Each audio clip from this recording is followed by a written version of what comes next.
Hey YouTube, Coppersan here. A new test client was released today in MapleStory Korea, bringing some huge changes to everyone's favorite upgrading system, Starforce, as well as boss nerfs, level 6 rings and destiny weapons. Sadly, I got thrown in jail if I play KMS, so we're just gonna go over the patch notes themselves.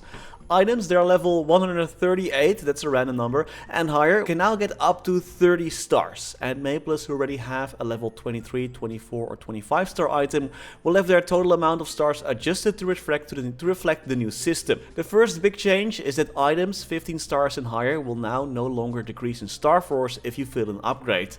Wow, finally it's happening. Nothing beats that feeling of gambling all your Mesos and losing power due to the way upgrading works right now. This is awesome, however nothing good comes with a bit of a bad mixed in it. The chance of item destruction has also decreased for the lower stars. For example, upgrading from 19 to 20 stars now has a 2.8 chance of destruction, and this will increase to 8%. The Mesos consumed when starforcing between 17 to 19 stars and 21 stars will be increased. Safeguarding will be twice as expensive, but you can now safeguard up to 17 stars, so 17 to 18 will also be able to be safeguarded. And there will be a new Sunny Sunday event that reduces the destruction chance by 30%.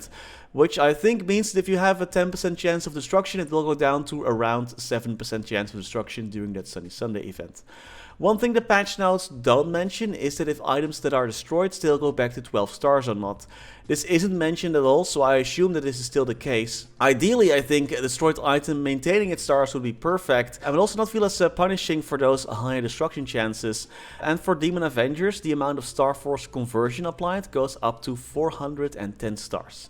This is in the KMS Spring update, which usually means we get it just before our big winter update.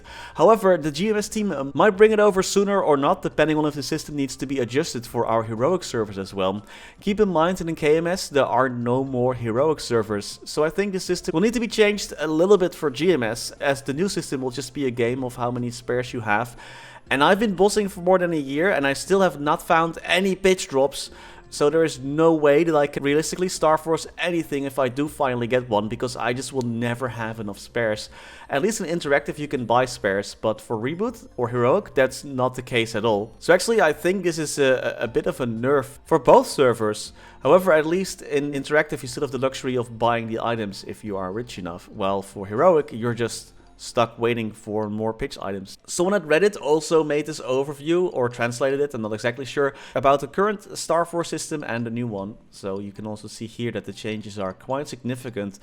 It's a really high chance of destruction though. And then there also are destiny weapons. For those who finished liberating their Genesis weapon, you can now further upgrade this weapon into a destiny weapon. This can be done by a new series of quests. The first one has you defeat Seren by yourself with 80% reduced damage, defeating Kalos with a reduced death count of 3, and defeating Kaling with your final damage increased by 20%. I'm not sure if this is a translation error, or perhaps you need to increase damage else you cannot solo her, because everything has to be done solo. Or Kaling's damage get increased by 20%. And similar to the new system that we are getting soon for Genesis weapons, Destiny weapons can also be upgraded by not doing the missions, but by simply gathering some resources from boss monsters. Seren, Kaling, Kalos, Limbo and Baldrix will all drop the items needed to upgrade your weapon.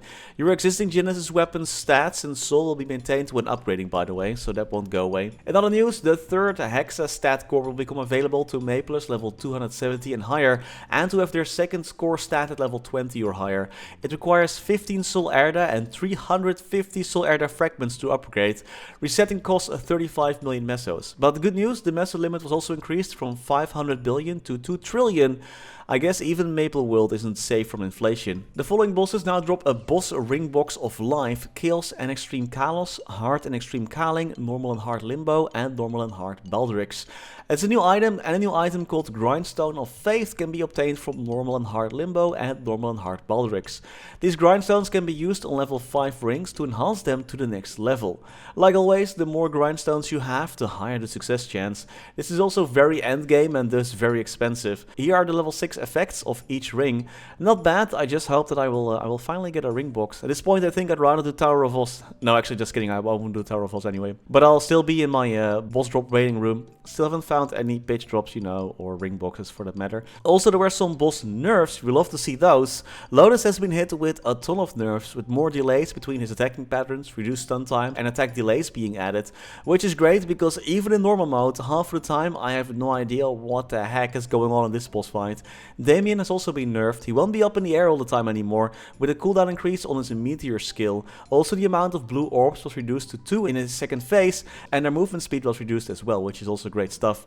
Slimes the lasers had their attack reduced by 35%. Will doesn't teleport you around that much anymore in phase 1. And if this party is standing in the correct zone, the crack will happen a bit faster during the test. And in phase 2, the amount of spider leg patterns during the test is reduced from 5 to 3. Great stuff, and also there were some changes to Kaling, Kalos and Sirin, but I recommend checking those out yourself if you're interested in those, as I'm just not familiar with those bosses to actually know what I'm talking about. What I can mention though is that for Kaling and her beasties, they have their HP reduced. Hard mode has had their HP reduced by about 24.5% and extreme mode by 17.5%. Additionally, for this update, champion burning is back in KMS, as well as a new octopus themed event where you have to grow an octopus that rewards EXP vouchers, Sol Erde and Sol Erde fragments. And that's it for this smaller spring update. What do you guys think of this new Starforce system? I think it's going to be quite controversial if it hits the way it is right now in GMS. Let me know what you think, and that's all for today. Thank you so much for watching, and as always, special thanks to our members for making these videos possible. Special thanks to Niels de Comic, Rama Waar, Sebastian Hanoi, Kaudi Mora, Wiley, Backspace OTI, Ziggy Deer, Flidiot, Knifesu, Cloudfix, Michael Menchaka, Bratius, Betrayal 1489, Silvio Nato, Striker Elk, Riser Aryu, PC Game Life, The Passenger, Max Bernhardt, Scotty Flies Fast, Only, Lord Fazil, Spatsy, Dante Victory, Snuffupop, Quinn, Dewey Tran, Vake Botnet, Megu, The Wolf Drake, Matinu Dev, Groggo, Gabriel Eck, Kani Wu, Max Mink, and Domi Kirch Nahammer. Thank you so much for watching. Stay safe and happy mapling.